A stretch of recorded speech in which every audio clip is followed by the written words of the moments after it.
Welcome, Comet Mission mapmaking enthusiasts. Today I want to introduce a new tool called CMTerrainExtractor.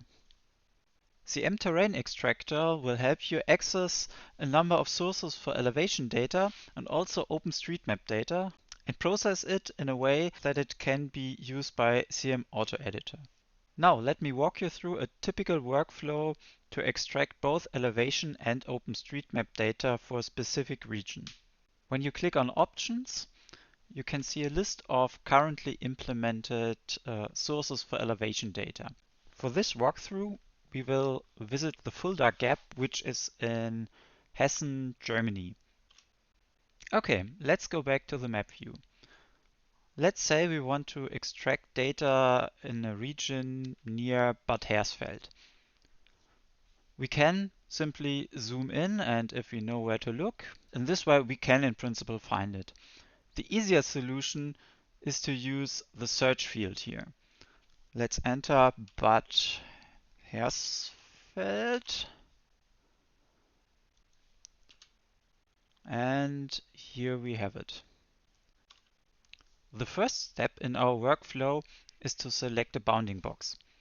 The bounding box is a rectangle which represents the view as we'll see it in the Comet Mission editor. We can use this rectangle selection tool, which is great if you want to just have a rectangle that's parallel to the map view edges here, like so. This blue rectangle was for selecting only. What counts is the final red rectangle. What you can see here is the origin. This is what will be the lower left corner in the Comet Mission editor. If you want to have this point somewhere else, you can use the cycle bounding box origin here. So in that case, the lower left corner would now be here. This is also visible in the annotations of the axis here. So you have here CM west-east axis and here CM south-north axis. Okay, now that is the most simple solution, but what if we want to have a bounding box that is more, say, parallel to this road here? In that case, we can use the polygon selection option, which is here marked as draw polygon, and it does really just that. In general, you can use this option to mark an arbitrary region, like so,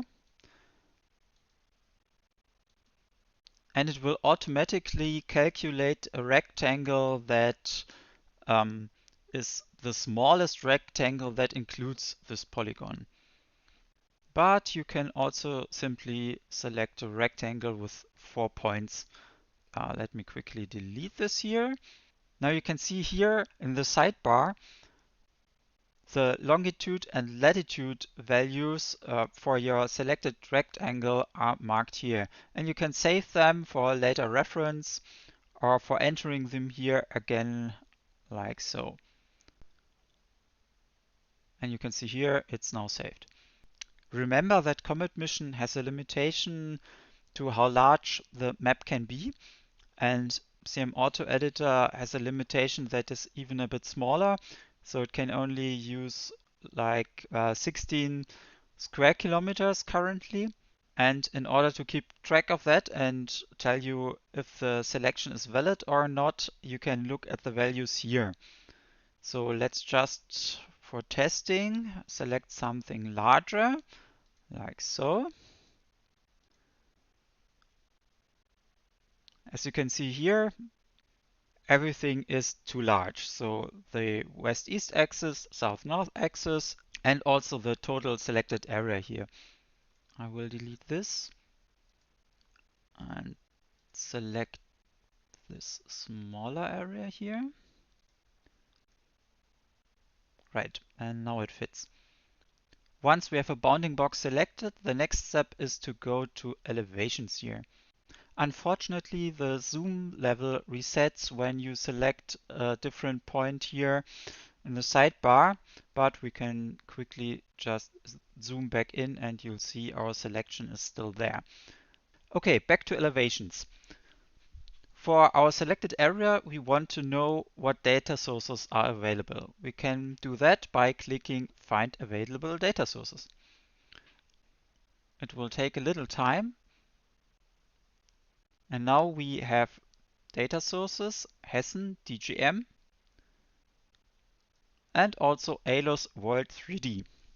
ALOS World 3D is satellite data and is available everywhere. The disadvantage is that it's a digital surface model in contrast to a digital terrain model, meaning the elevation data includes treetops, buildings, and things like that. So it's not necessarily what you want to have, and it also has worse resolution than other terrain models. So as it's noted here, it's around 30 meters compared to the Hessen DGM1, which is a digital terrain model, so corrected for treetops, buildings, and all that kind of stuff, and it has a resolution of 1 meter. So since we want to have the better data, we select the DGM1 model here. Next step is to actually extract the elevation data, and we do that obviously by clicking Extract Elevation Data. The tool will download the necessary files. It will first look in the cache if you already downloaded the files previously, and if not, it will now download them. As you can see, it's quite a lot of data, hundreds of megabytes here, and it takes a little time to download all of them.